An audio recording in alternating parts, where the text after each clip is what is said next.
Well, well, well. Who would have thought we'd ever see this? Do you honestly think I'd be able to keep quiet about it? Look at that!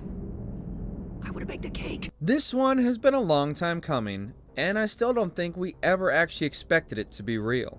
And yet, here we are, by the grace of the EA gods, we finally have the entire Mass Effect trilogy in our sweaty little hands, and I couldn't be happier to revisit one of gaming's greatest trilogies of all time. All three games, all the DLC, minus Pinnacle Station, RIP, along with graphical and quality of life improvements across the board. So, is this the definitive way to experience one of gaming's seminal trilogies? Let's find out together. My name is Aaron with MojoPlays, and this is my review of Mass Effect Legendary Edition. Before we begin, we publish new content all week long, so be sure to subscribe and ring the bell to be notified about our latest videos.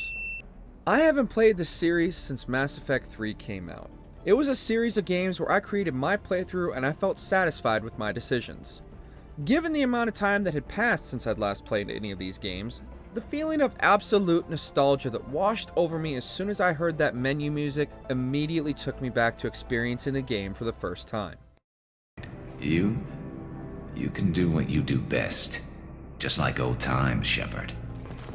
Not to mention the fact I had forgotten so much about these games that I had poured so many hours into crafting my own Shepard that it was almost like playing the games again for the first time, and I could not have been happier about it. This trilogy represents Bioware at the height of their storytelling and lore-building creativity. The sheer amount of alien races, all with their own history, religions, and relationships to other species in the galaxy, could only be rivaled by the likes of Star Wars and Star Trek. The L-Core is a personal favorite. Genuine enthusiasm. One of the major features that you would have expected to catch on in the decade since release and been picked up by modern titles is the narration of lore with the game's codex. Modern game developers, take notice. If you want to convey a ton of information to the player, it's a lot easier to digest if it's being read to you. With the soothing tones of Neil Ross dictating the world of Mass Effect to me, I've retained more information about alien species and technology that have never existed than I have of our actual world history during all of my years of schooling. The Turians have the largest fleet in Citadel space, and they make up the single largest portion of the Council's military forces. Seriously, that man is like gaming's Morgan Freeman. If Wikipedia ever gets a narrator, this is the man for the job.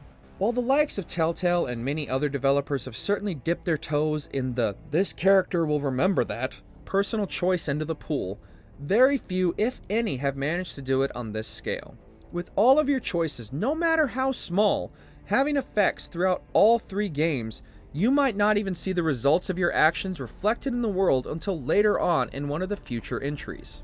And what would a galaxy-hopping adventure be without a compelling narrative to keep driving the player forward? While the importance of your choices in each game cannot be overstated, the storyline that Bioware created is far and away bigger and broader in scope than most modern titles would even try to attempt. The story of Commander Shepard, the galaxy's first human Spectre, taking on the threat of the space squids known as the Reapers, who are destined to wipe out all sentient life in the galaxy, has so many twists and turns that the narrative still stands head and shoulders above many others who have attempted to follow in their footsteps.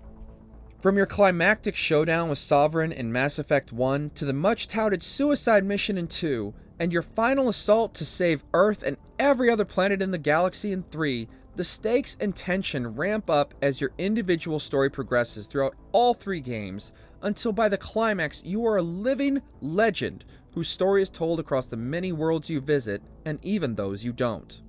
Mass Effect 1 definitely received the greatest attention in this re-release, and while it still plays like a game of its time, many of the improvements are very welcome. Characters and environments are much more detailed and make the game feel like something more akin to a modern release. The gameplay of Mass Effect 1, moreover, is less updated.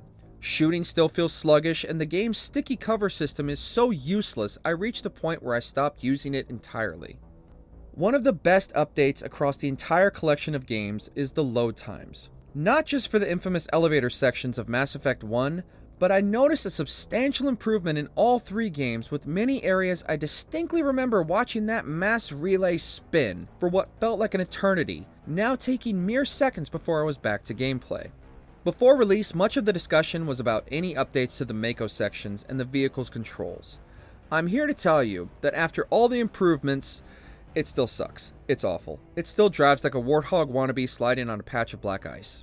The boost feature is a nice addition, but I came to dread every time I dropped to a planet and was presented with a map and various locations to explore, the majority of which are surrounded by mountains the Mako is ill-equipped to climb. The Mako crawled so Skyrim horses could walk up sheer cliffs. I also don't remember there being so much hacking in this game. Seriously, there's just so much hacking. At one point, I had 4 hacking minigames back to back. Take my advice, stock up on Omnigel and save yourself a lot of hassle. One final aspect I wish Bioware had touched up is the menu system for your inventory. They thankfully added a junk option to deconstruct unwanted weapons and armor, but the act of scrolling through all of your inventory is needlessly slow. At one point, I had so much useless junk that I wanted to sell off, I quite literally spent at least 5 minutes clicking each individual item I wanted to sell. It is just so obnoxiously slow that I eventually just stopped picking up items once I'd completely decked out my party. These are small complaints in an experience that otherwise holds up surprisingly well. Going from Mass Effect 1 to 2, the changes and improvements are immediately felt. Combat is much snappier and has a real weight to it, and the Mako sections are mostly replaced with planet scanning and resource gathering. The real question is, why am I spending 3 hours scanning planets grid by grid? Launching probe. Oh yeah, that's the stuff. Mass Effect 2 is still the high point of the trilogy, and even with the galaxy's looming threat of the 3rd game, there's something more compelling and personal about the game's suicide mission.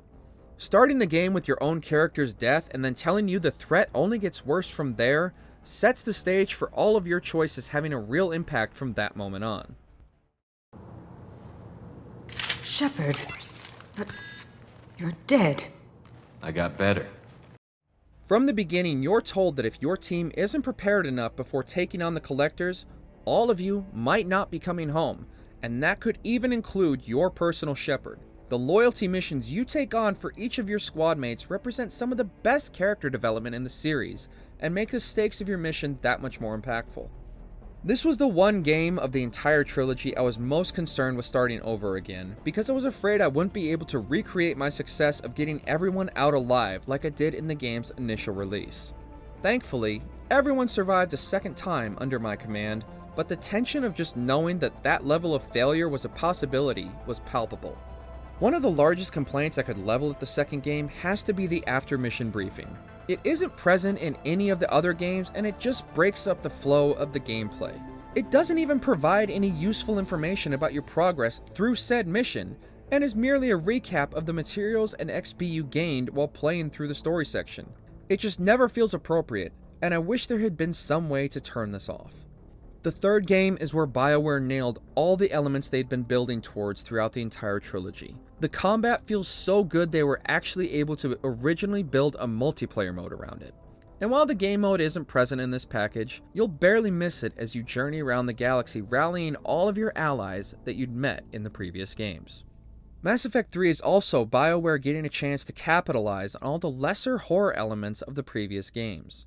New enemies like the Banshees, Brutes, Cannibals, and Marauders truly tap into the horrific nature of how the Reapers view all sentient life in the galaxy as nothing more than a means to an end, and cannon fodder that can be easily and horrifically combined to suit their purposes. I never got to experience most of the series DLCs until now, and while most of them amount to nothing more than side quests, others like the Lair of the Shadow Broker and the Citadel are among some of the best moments in the entire game series as a whole.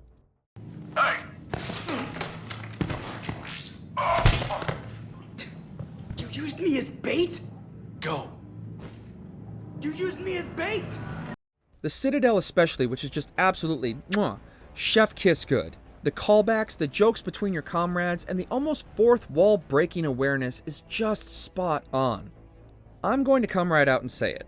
The ending of Mass Effect 3 is not bad. It's not great, and there was absolutely no way that Bioware was ever going to be able to please everyone, but it is nowhere near as bad as everyone either remembers or made it out to be. The ending, much like the rest of the series, feels like a natural progression to your storyline and will leave most gamers satisfied if they go in with an open mind. With the news of a fourth Mass Effect game in development, we can only hope that Bioware can once again rise to the high standard they set for themselves, and along with this re-release, could be the start of a brand new era for not only Bioware, but for the Mass Effect series itself. This is without a doubt the best way to experience all three of the last generation's best series, and is almost enough to make me want to give Andromeda another go. Almost.